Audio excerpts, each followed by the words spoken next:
शक्तिमान पिता पुत्र पवित्र आत्मा के नाम में आमीन। हे स्वर्गीय प्रेमी पिता परमेश्वर, आज के इस पवित्र दिन में हम आपकी स्तुति और महिमा के लिए आए हैं।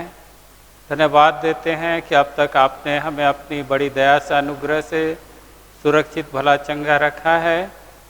इस समय हमारे मन प्राण आत्मा विवेक को शुद्ध और पवित्र कीजिए कि शुद्ध और पवित्र मन से हृदय से आपकी पवित्र स्तुति और महिमा करें, हमारे प्रभु यीशु ख्रिस्त के द्वारा। आमीन। हम गीत गाएंगे, गीत 200, गीत नंबर 200। आओ तुम जो दीनहीन पापी, दुखित क्लेशित बिन विश्राम।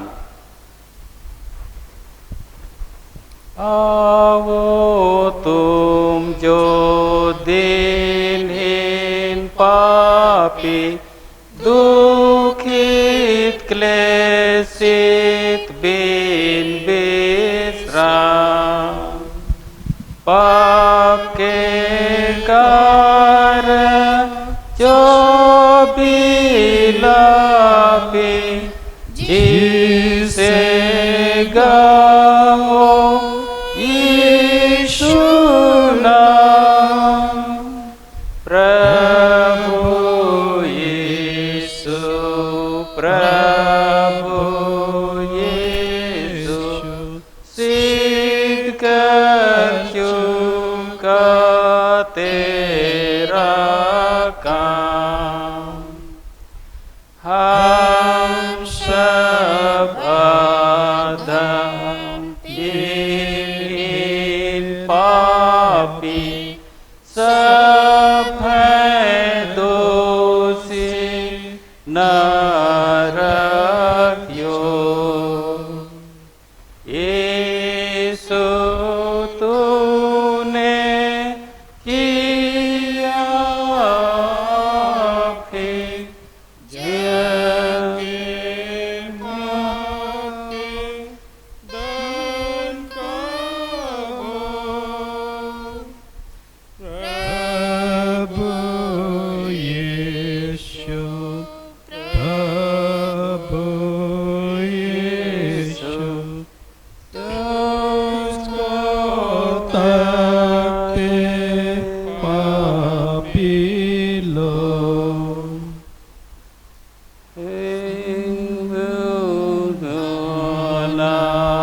तुझको भाया जगत पर दिखाने प्रेम। उनके पाप का दंड उठाया, किया उनके त्राण करने।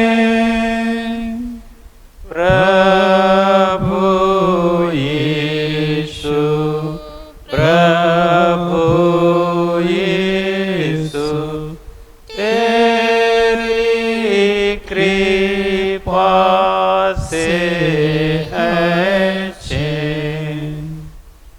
सारे जग का तू है राजा, राज को करने जल्दी आ। देश विदेशों तेरी प्रजा, देवों पूजा तू मीठा। प्रभु यीशु, प्रभु यीशु, अपना मस्तक चरितलाम।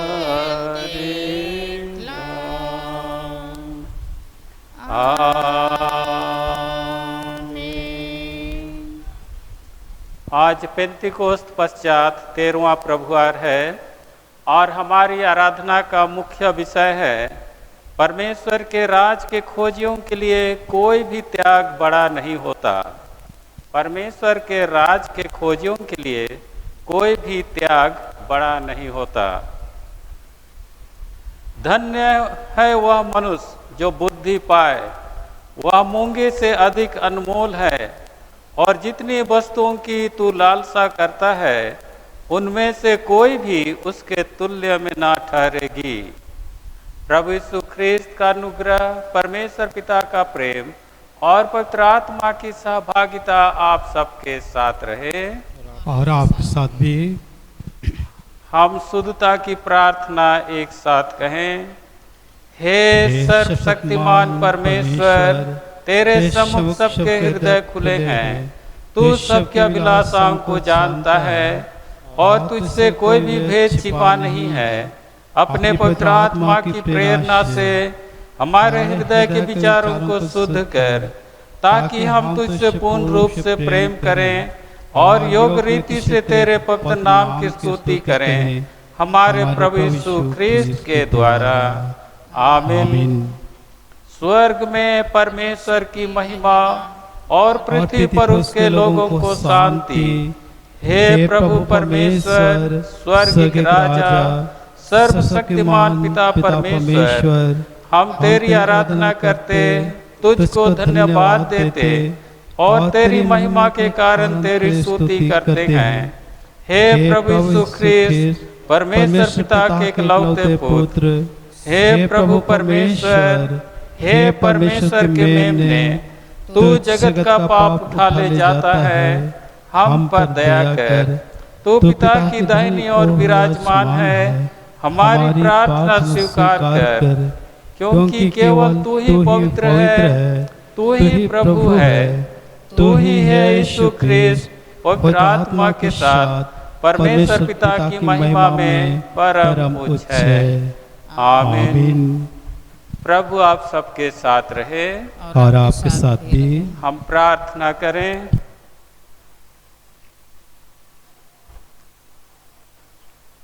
हे सर्वशक्तिमान परमेश्वर, तूने अपने लिए ही हमें बनाया है और हमारा हृदय तब तक बेचैन रहता है जब तक हम तुझ में विश्राम ना पाएं। हमारी सहायता कर कि हम अपना हृदय केवल तुझ पर लगाएं, ताकि संसार में हम तेरी शांति का अनुभव करें और आने वाले संसार में संपूर्ण आनंद हमारे प्रभु यीशु ख्रिस्त के द्वारा, जो तेरे और पवित्र आत्मा के साथ एक परमेश्वर अब और सदा जीता और राज करता है। आमीन।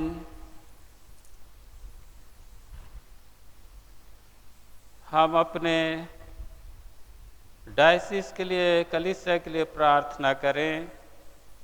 हे परमेश्वर, तू जो हमारे एक ही त्राता और संधिपति, हमारे प्रभु यीशु ख्रिस्त का पिता है, हमें अनुग्रह दे कि यह भली भांति मन लगाकर सोचें कि अपने हानिकारक विभेदों के कारण हम कैसे बड़े जोखिम में पड़े हैं।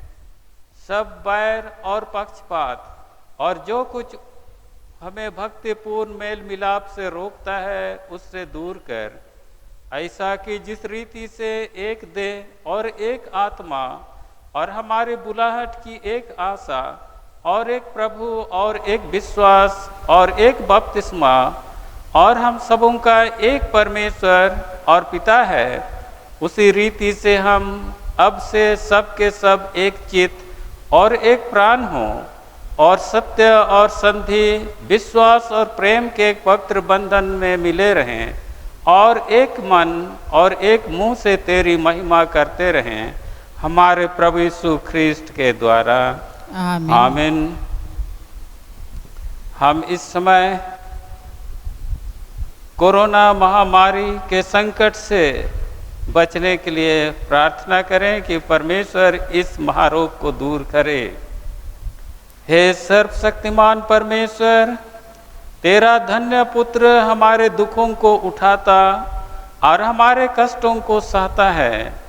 हम प्रार्थना करते हैं कि उन सबको दृढ़ विश्वास और साहस प्रदान कर, जो इस समय कई प्रकार के रोग और तकलीफ में हैं, विशेषकर कोरोना महामारी के भय से और उसके आतंक से प्रभावित हैं, उन सब से उन्हें छुटकारा प्रदान कर, उन्हें सामर्थ और आशीष प्रदान कर, ताकि वे आप में सुरक्षित रहें और आपकी महिमा सदा करते रहें, हमारे प्रभु यीशु ख्रीस्त के द्वारा। आमीन। हे परमेश्वर, तूने सब जाति के मनुष्यों को एक ही लहू से सारी पृथ्वी पर वास करने के लिए उत्पन्न किया और अपने धन्य पुत्र को इसलिए भेजा कि जो दूर हैं और जो निकट हैं दोनों को मेल का प्रचार करें।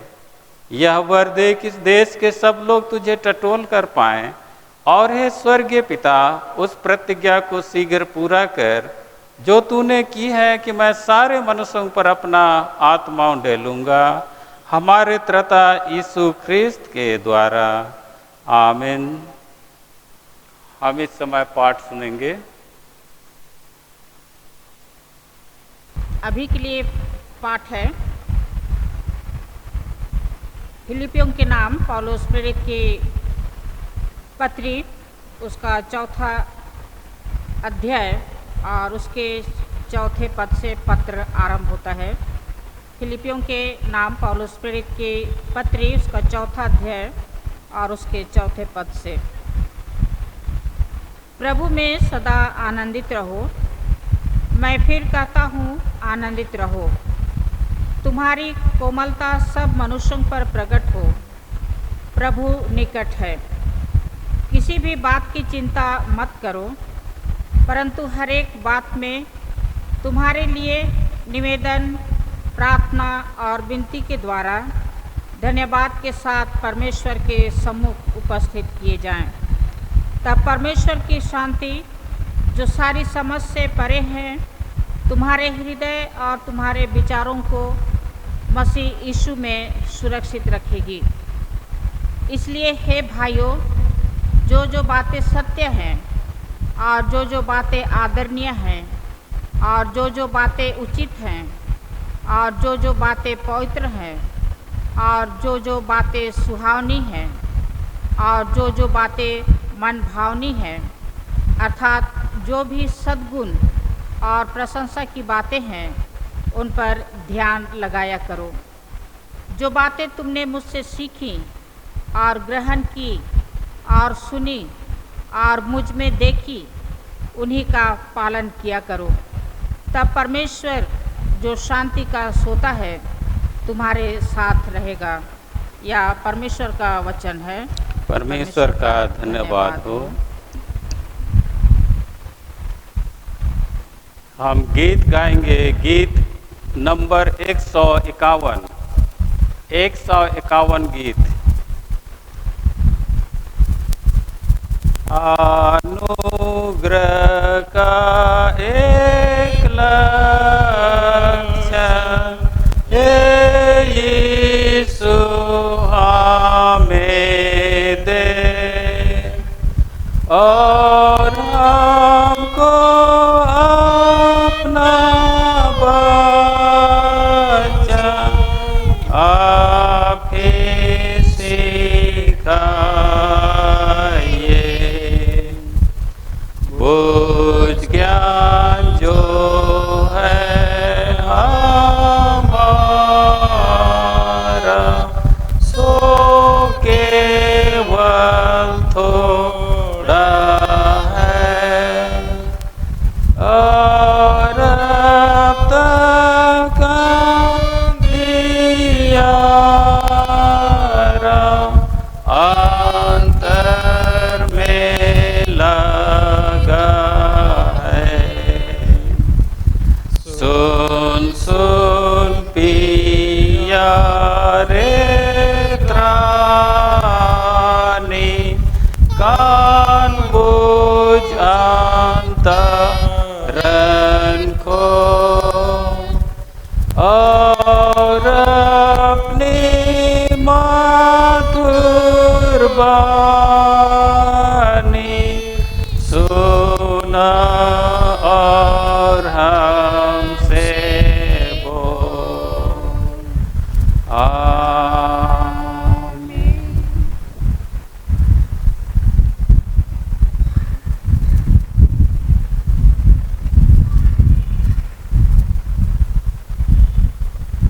प्रभु आप सबके साथ रहे। और आपके साथ भी। मत्ती शिशु समाचार, पवित्र मत्ती शिशु समाचार उसके 13 अध्याय और उसके 44 पद से सुसमाचार आरंभ होता है। हे प्रभु यीशु ख्रिस्त, तेरी महिमा हो।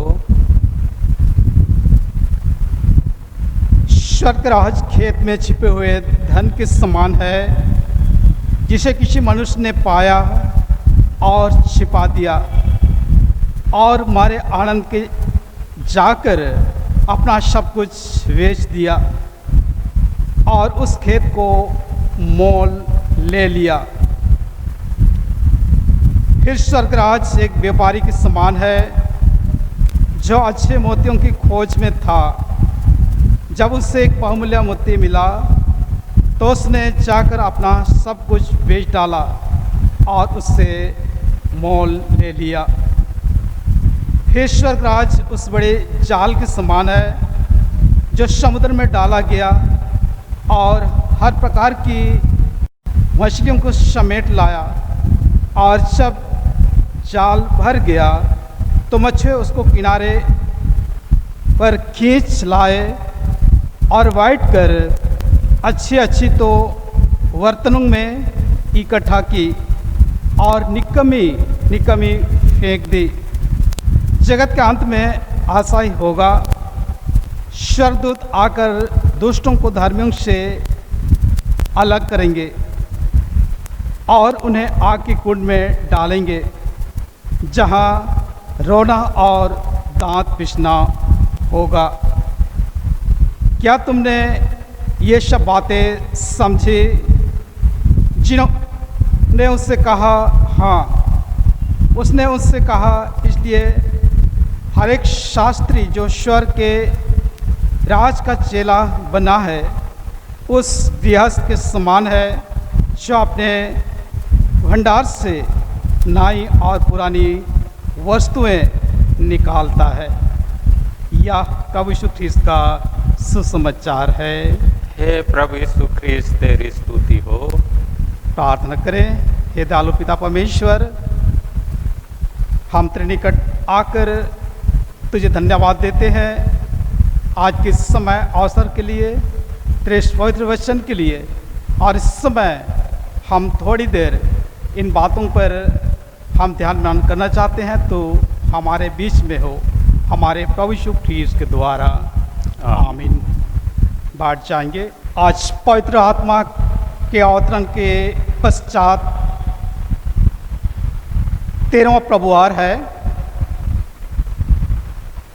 आज का मुख्य विषय परमेश्वर के राज की खोजियों के लिए कोई भी त्याग बड़ा नहीं होता है।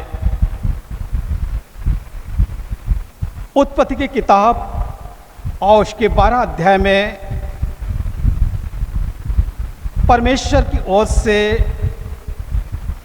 अब्राहम के बुलाए जाने का वर्णन मिलता है।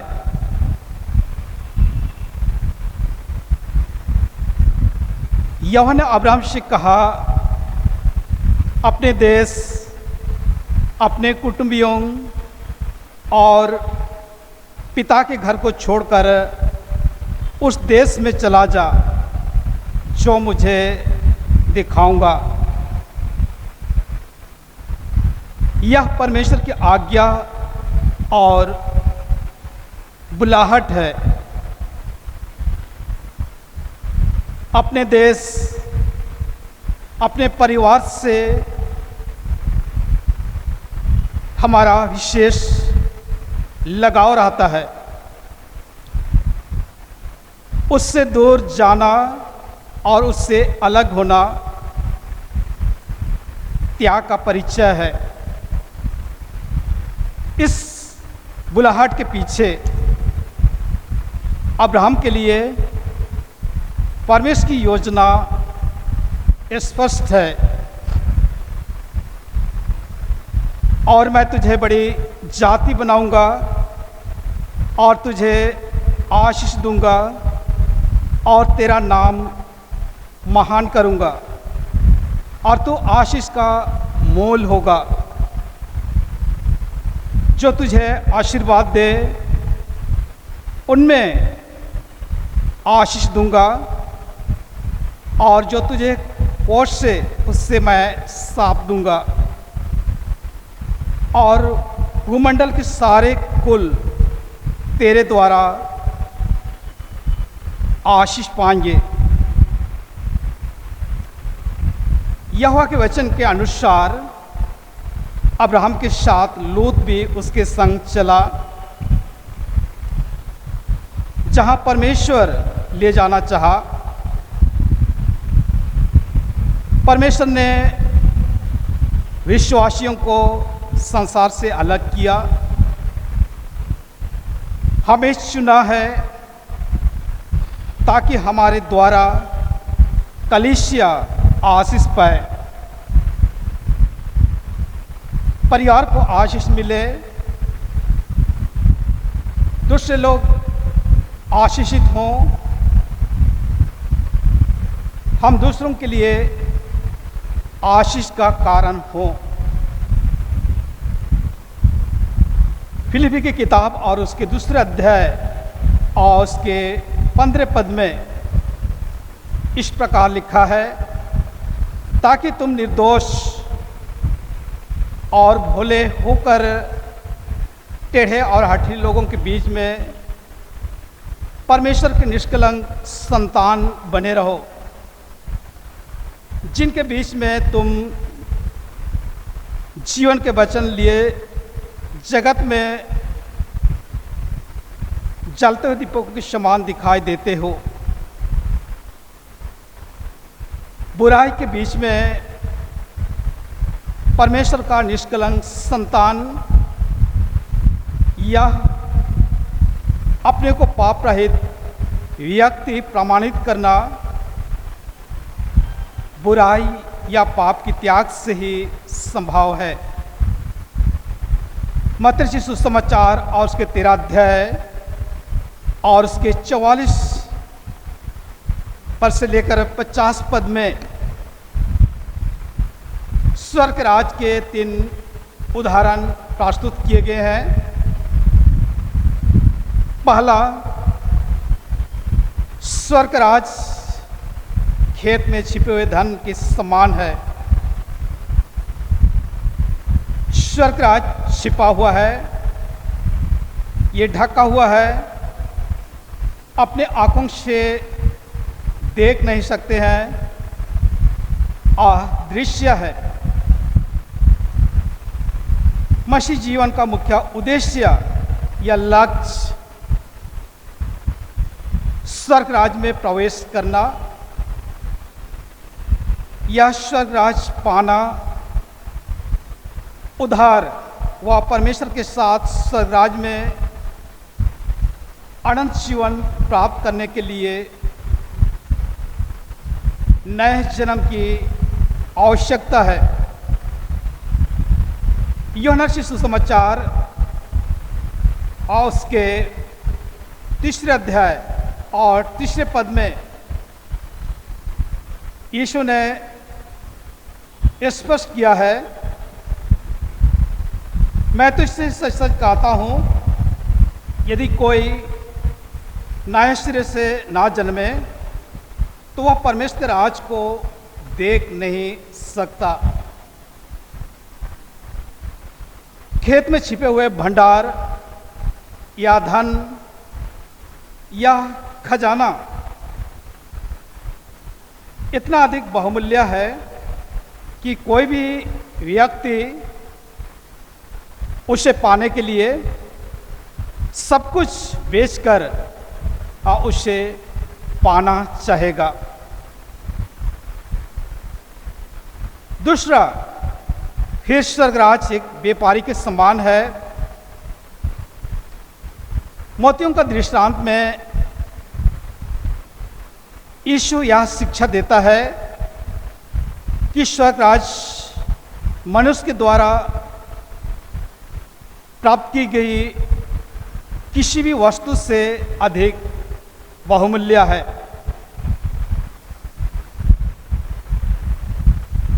इसे संसार में अनेक शिक्षक होते हैं, परंतु यीशु नामक एक शिक्षक ही पूर्ण सत्य की ओर ले जाता है। संसार में कई आशीष से हमें मिलता है, परंतु केवल यीशु ही मनुष्य को सर्वोच्च आशीष, उद्धार, अनंत जीवन की ओर ले जाता है। यीशु ने कहा, मार्ग, सत्य और जीवन मैं हूँ, बिना मेरे द्वारा कोई पिता के पास नहीं आ सकता। यूहन्ना सुसमाचार और उसके 14 अध्याय और उसके 6 पद में। इस संसार में कई तरह की मोतियां होते हैं, किंतु केवल यीशु से ही कीमती मोती प्राप्त कर सकते हैं, जो सबसे बड़ा है और वास्तव में स्वयं मसीह ही वह मोती है। बुद्धिमान व्यक्ति उस मोती को पाने के लिए जो कुछ छोड़ना या बेचने की जरूरत है, सब कुछ वह छोड़ देगा या उससे बेच देगा और उससे प्राप्त करना चाहेगा। तीसरा उदाहरण, कृष्ण का राज बड़े जाल के समान है। बड़े जाल के दृष्टांत में जंगली पौधों के दृष्टांत की शिक्षा प्राप्त होती है। मसीह और उसके चेलों ने समुद्र में अर्थात इस संसार में जाल डाला। उन्होंने उसमें अच्छी और बुरी दोनों तरह की मछलियों को पकड़ा। जब तक जाल समुद्र में है तब तक मछुआ ये नहीं बता सकता है कि जाल में क्या है। केवल अंतिम न्याय में, युग के अंत में जाल जब किनारे पर खींचा जाएगा, तब बुरी मछलियों को निकालकर फेंक दिया जाएगा। परमेश्वर के राज की खोजियों के लिए कोई भी त्याग बड़ा नहीं होता है। इसको और अधिक स्पष्टता से जानने के लिए फिलिपियों की किताब और उसके 3 अध्याय और उसके 5 पद से आगे पौलुस के जीवन के विचारों, उसके जीवन की घटित घटनाओं पर चर्चा करना आवश्यक है। यहूदी प्रथा के अनुसार पौलुस का खतना उसके जन्म के 8 दिन बाद किया गया था। उत्पत्ति की किताब और उसके 17 अध्याय उसके 12 पद में इस तरह लिखा हुआ है, पीढ़ी पीढ़ी में केवल तेरे वंश ही के लोग नहीं, पर जो तेरे घर में उत्पन्न हुआ हो अथवा परदेशों से रुपा देकर मोल लिया जाए, ऐसे सब पुरुष भी जब 8 दिन के हो जाए तब उनका खतना किया जाए। पौलुस इस्राएल जाति या यहूदी जाति का था। इसका अर्थ यह है कि वह शरीर के अनुसार यहूदी था। याकूब के सबसे छोटे पुत्र बिन्यामीन का वंशज था। याकूब इब्राहिम का पोता था। उसके 12 पुत्र थे, जिससे इस्राएल के 12 वंश उत्पन्न हुए थे। पौलुस इब्रानियों का इब्रानी था। इसका अर्थ यह है कि वह हर तरह से एक सच्चा इब्रानी था। वह इब्रानी भाषा बोलता था और इब्रानी प्रथाओं पर का पालन करता था। सिर्फ इतना ही नहीं, वह एक फरीसी भी था। फरीसी लोग यहूदी के कट्टर वर्ग के लोग थे। पौलुस इतना अधिक कठोर और जोशीला यहूदी था कि उसने मसीह विश्वासियों अर्थात कलीसिया को सताया था।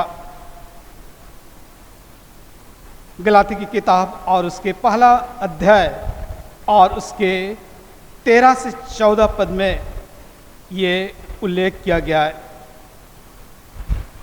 यहूदी मत में जो पहले मेरा चाल चलन था, उसके विषय तुम सुन चुके हो कि मैं परमेश्वर कलीसिया को बहुत ही सताता था और नाश करता था। अपने बहुत से जाति वालों से मेरी अवस्था के थे यहूदी मत में अधिक बढ़ता जाता था और अपने बाप दादों को परंपराओं के लिए बहुत ही उत्साही था। वह कहता है कि वह व्यवस्था की धार्मिकता के दृष्टिकोण से निर्दोष था।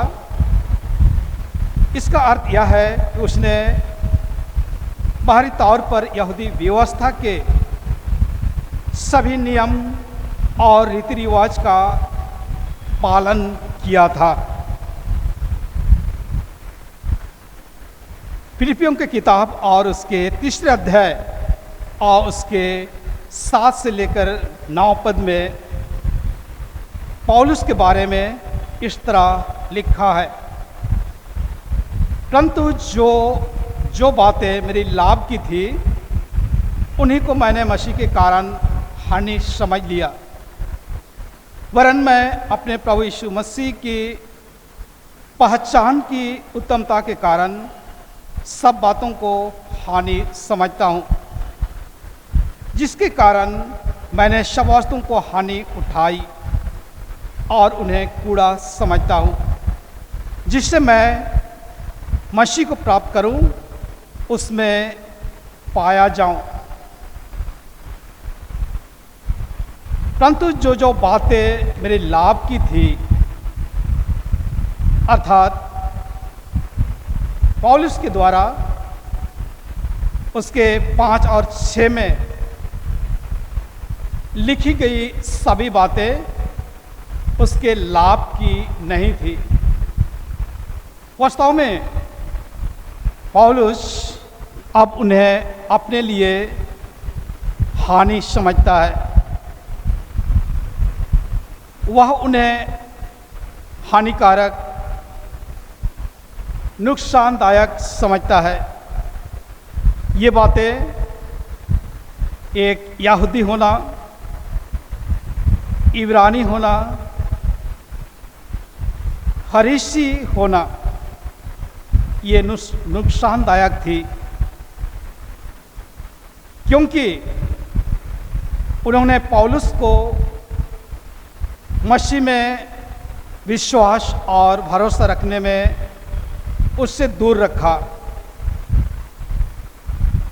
अब मसीह के खातिर या मसीह के लिए पौलुस उन सभी पुरानी यहूदी बातों को त्याग दिया। इस पृथ्वी पर यीशु मसीह को व्यक्तिगत रूप से जानने का अतिरिक्त अन्य कोई बहुमूल्य और महत्वपूर्ण बातें नहीं है।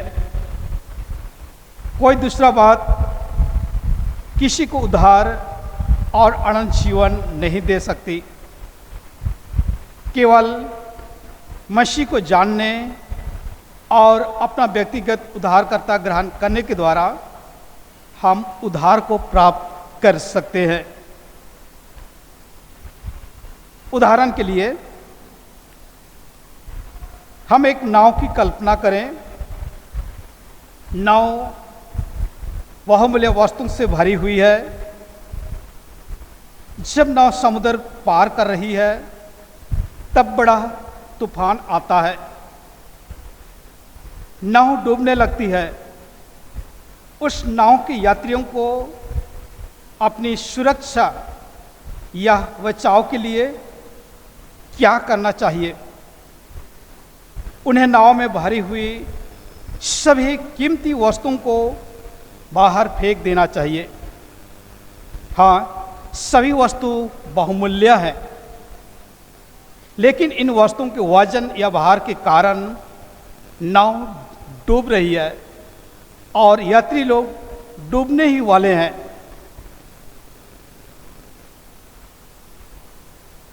इसी रीति से पौलुस को अपने जीवन रूपी नौका से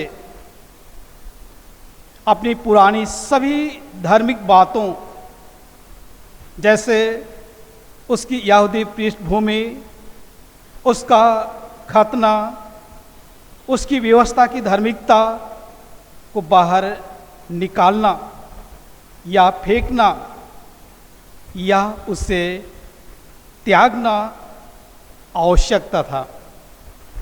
और इसलिए पौलुस ने अपने इन सभी पुरानी बातों को उसने त्याग दिया। वह कहता है कि मसीह यीशु की पहचानता के कारण, उनकी उत्तमता के कारण, उनकी श्रेष्ठता के कारण मैंने उन पुरानी सभी बातों को हानि समझा, उन्हें कूड़ा समझा, ताकि मैं यीशु मसीह को प्राप्त करूं, उसमें पाया जाऊं। और पौलुस ने इन सारी बातों को उसने त्याग दिया। परमेश्वर हम सबों को आज इस वचन के द्वारा हमें बहुतायत से आशीष दे। अब शक्तिमान ईश्वर पिता, पुत्र और पवित्र आत्मा के नाम में आमीन। हम सब खड़े होकर निकिया के विश्वास वचन को एक साथ अंगीकार करें। हम एक परमेश्वर सर्वशक्तिमान पिता पर विश्वास करते हैं। वह स्वर्ग और पृथ्वी का और समस्त दृश्य एवं अदृश्य वस्तुओं का करता है। हम एक प्रभु यीशु ख्रीस्त पर विश्वास करते हैं। वह परमेश्वर का इकलौता पुत्र, सर्वयुगों से पहले पिता से उत्पन्न, परमेश्वर से परमेश्वर, ज्योति से ज्योति, सत्य परमेश्वर से सत्य परमेश्वर, कृत नहीं वरन उत्पन्न है। उसका पिता का तत्व एक है, उसी के द्वारा वस्तु बनी। हम मनुष्यों के लिए और हमारे उद्धार के निमित्त वह स्वर्ग से उतराया। पवित्र आत्मा के सामर्थ्य से वह कुंवारी मरियम से जन्मा और मनुष्य बना। पोंतुस पिलातुस के शासन में वह हमारे लिए क्रूस पर चढ़ाया गया। उसने दुख भोगा, वह मरा और गाड़ा गया। पवित्र शास्त्र के कथन के अनुसार वह तीसरे दिन जी उठा। वह स्वर्ग पर चढ़ गया और पिता की दाहिनी ओर विराजमान है। वह जीवित और मृतकों का न्याय करने के लिए महिमा के साथ फिर आएगा और उसके राज का कभी अंत न होगा। हम पवित्र आत्मा पर विश्वास करते हैं। वह प्रभु और जीवन दाता है। वह पिता और पुत्र से निकलता है। पिता और पुत्र के साथ उसकी आराधना स्तुति की जाती है। वह नबियों के द्वारा बोला। हम एक पवित्र सर्वलौकिक और प्रेरित कलीसिया पर विश्वास करते हैं। हम पापों की क्षमा के लिए एक बपतिस्मे को मानते हैं। हम मृतकों के पुनरुत्थान की और आने वाले युग के जीवन की प्रतीक्षा करते हैं। आमीन। प्रभु आप सबके साथ रहे और आपके साथ भी। हम प्रार्थना करें। हम परमेश्वर पिता को उसके सारे भलाई के लिए धन्यवाद दें और साथ ही हम समस्त संसार तथा कलीसिया के लिए प्रार्थना करें। हे परमेश्वर, सब राष्ट्रों के नेताओं को, विशेषकर हमारे राष्ट्रपति, प्रधानमंत्री, इस राज्य के राज्यपाल और मुख्यमंत्री और उन सबको जो इनके अधीन अधिकार रखते हैं, बुद्धि प्रदान कर हमारे राष्ट्र और संसार के सब राष्ट्रों को न्याय और शांति के पथ पर चला, ताकि हम सब लोग एक दूसरे का सम्मान करें तथा सब लोगों की भलाई का प्रयास करें। हे दयावान प्रभु, हमारी प्रार्थना सुन। हम तुझको धन्यवाद देते हैं आपके विश्व कलीसिया के लिए, भारत में तथा समस्त संसार में जो विस्तृत रूप से है, विशेषकर उत्तर भारत की कलीसिया के लिए और दक्षिण भारत की कलीसिया के लिए, मार्थोमा कलीसिया के लिए और उसके सभी पुरोहितों के लिए हम प्रार्थना करते हैं। हे परमेश्वर, ख्रिस्त के कार्य को जारी रखने और उसको आगे बढ़ाने के लिए अपनी कलीसिया को शक्ति दे कि हम और ख्रिस्त के सब मानने वाले तेरे सत्य में एक हो जाएं, तेरे प्रेम में इकट्ठे रहें और संसार में तेरी महिमा को प्रकट करें।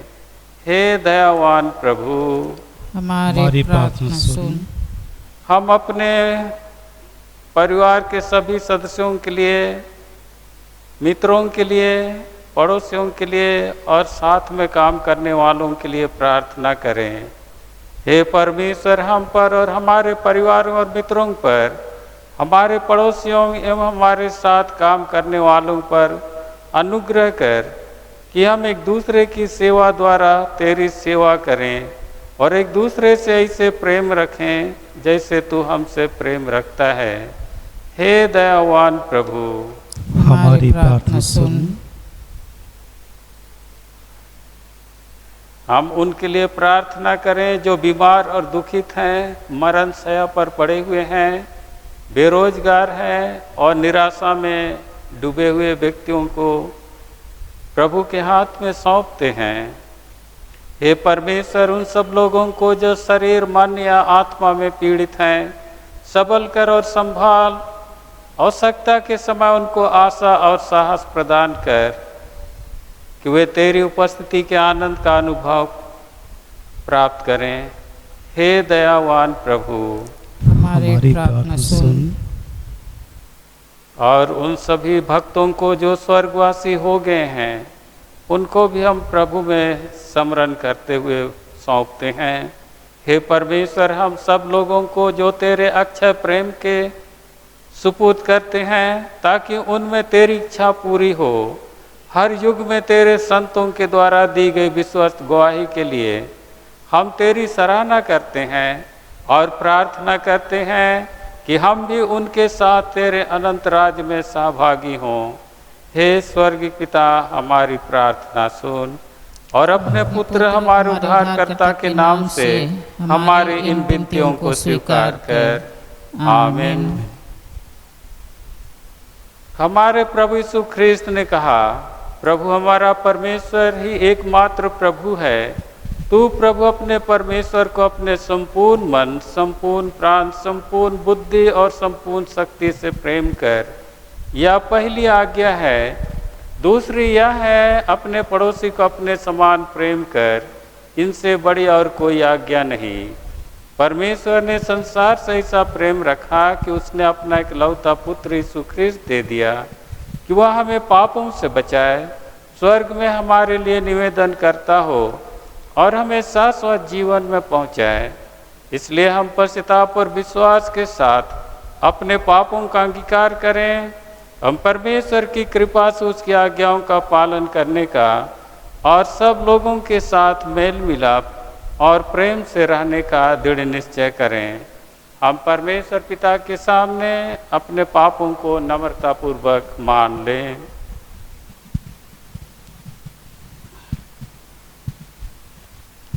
हे सर्वशक्तिमान परमेश्वर, हमारे स्वर्गीय पिता, हमने मन, वचन और कर्म से तेरे विरुद्ध और एक दूसरे के विरुद्ध पाप किया है। हमने अपनी अज्ञानता और दुर्बलता के कारण और जानबूझकर भी बुराई की है और भलाई करने में असफल रहे हैं। इन सब पापों के लिए हम सचमुच खेदित हैं और अंतःकरण से पश्चाताप करते हैं। तेरे पुत्र यीशु ख्रिस्त ने हमारे लिए अपने प्राण दिए, उसी के कारण हमने जो पाप किए हैं उनको क्षमा कर और यह वर दे कि भविष्य में हम नया जीवन पाकर सदा तेरी सेवा करें, ताकि तेरे भक्त नाम की महिमा हो। आमीन। सर्वशक्तिमान परमेश्वर उन सबको क्षमा करता है जो अपने साथियों को क्षमा करते हो सच्चा पश्चाताप करते हैं। वह हम सब पर दया करे, हमारे सब पापों को क्षमा करे और उन सब से छुटकारा दे, सब भले कामों में स्थिर और सबल करे और शाश्वत जीवन में बनाए रखे, हमारे प्रभु यीशु ख्रिस्ट के द्वारा। आमीन। परमेश्वर का धन्यवाद हो। हम सब मिलकर ख्रिस्त की देह हैं। हम सब ने एक आत्मा द्वारा एक देह में बपतिस्मा लिया है। हम ऐसे कार्यों में संलग्न रहें जिनसे शांति मिलती और एक दूसरे का निर्माण होता है। प्रभु की शांति सदा आप सबके साथ रहे और आपके साथ भी। हम इस समय गीत गाएंगे, दान अर्पण गीत 207, गीत नंबर 207।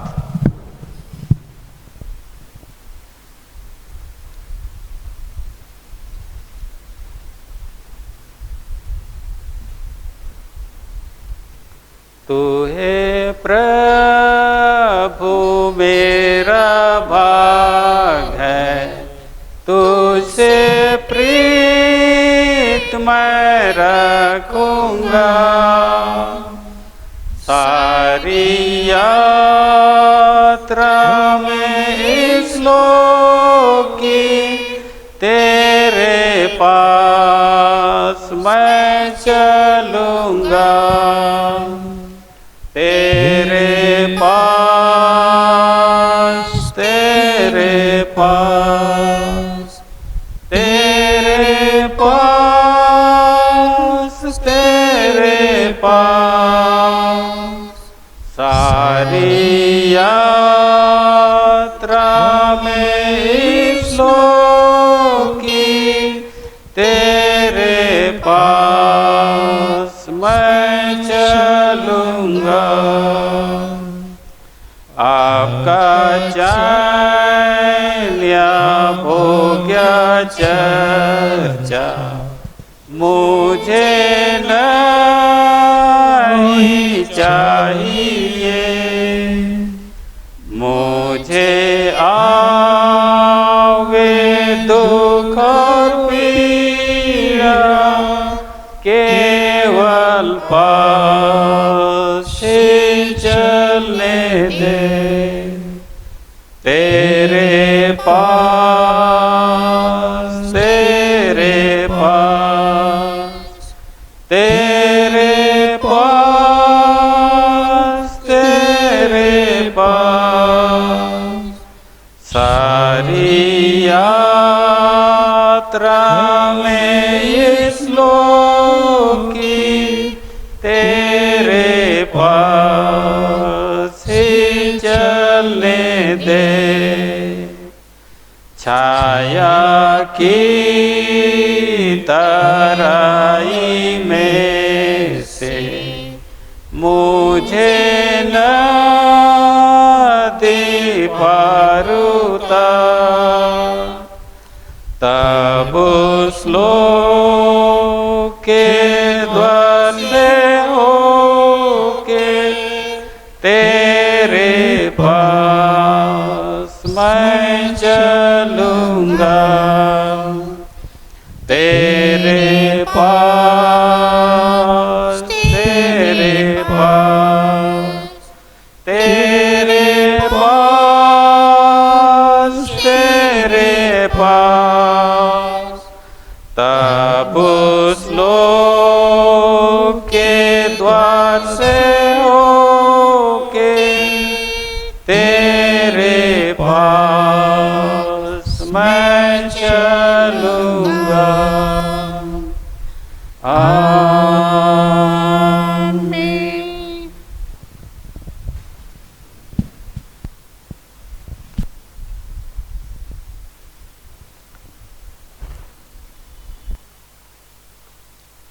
हम अपने आप को और इस भेंट को परमेश्वर की महिमा के लिए अर्पित करें।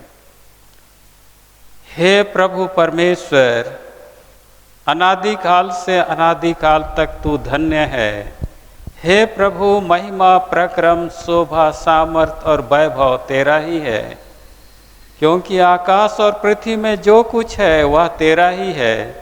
हे प्रभु, राज्य तेरा है और तू सबों के ऊपर मुख्य और महान ठहरा है।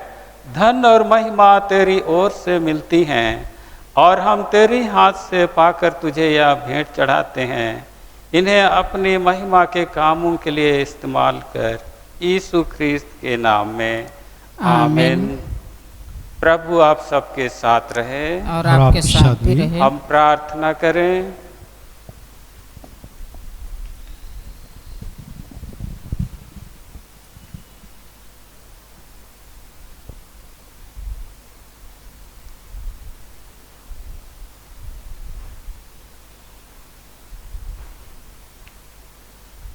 हे प्रातः काल के सृजनहार, तू अंधकार को दूर करके जगत को प्रकाश ले आया है।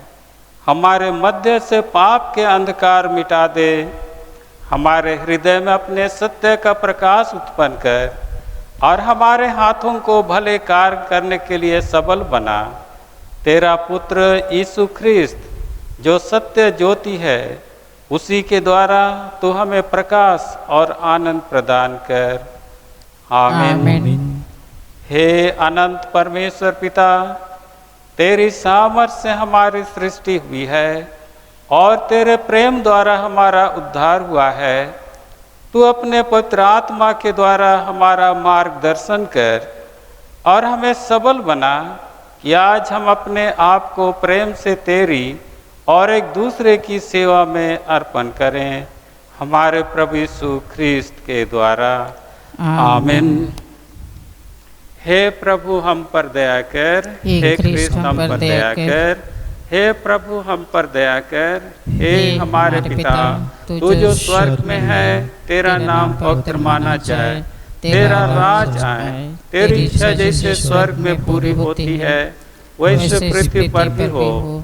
हमारे प्रतिदिन की रोटी आज हमें दे और हमारे अपराधों को क्षमा कर जैसे हमने अपने अपराधियों को क्षमा किया है, और परीक्षा में ना ला परंतु बुराई से बचा, क्योंकि राज और सामर्थ और महिमा अब और सर्वदा तेरे ही हैं। आमीन।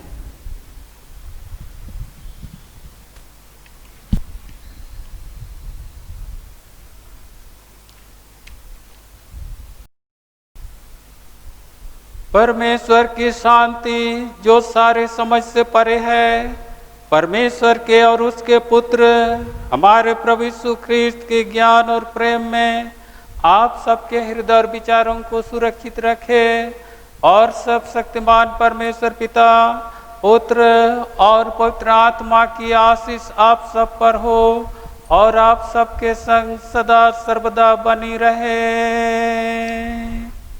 आमीन। आमीन। आमीन।